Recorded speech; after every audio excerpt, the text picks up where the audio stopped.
même sens et défendre ces amendements, mais notamment l'amendement de notre collègue Poncet-Monge sur la nécessité, en tout cas, d'avoir un contrôle et d'avoir un suivi. Je suis sénateur de l'Isère. On a exactement un cas d'école avec la clinique mutualiste et le groupe AVEC, qui est mis en redressement judiciaire. C'est plus de 12 millions d'euros qu'on ne retrouvera pas.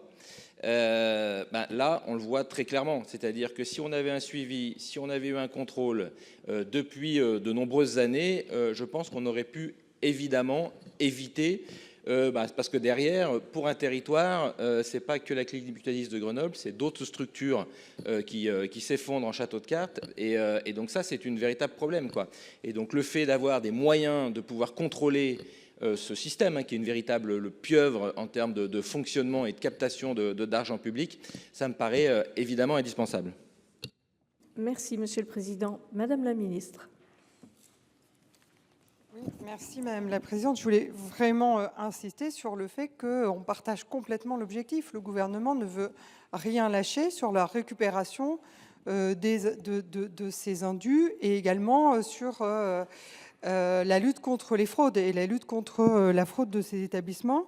Ce que je tiens à redire, c'est vrai que l'arsenal législatif a été complété récemment, mais il a été quand même très largement complété. C'est 3 dispositions législatives et 11 textes d'application qui ont déjà été pris.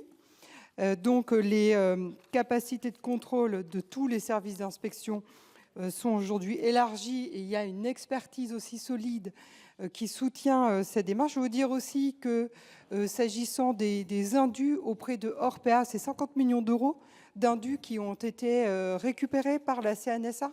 La CNSA est en capacité de récupérer les indus auprès des groupes fraudeurs. Donc vraiment, vous redire qu'il ne s'agit pas d'un avis défavorable sur l'intention, puisque l'intention elle est complètement partagée, mais que l'arsenal législatif est bien présent et bien existant, et que c'est notre combat, et c'est le combat que nous menons quotidiennement. Merci, Madame la Ministre.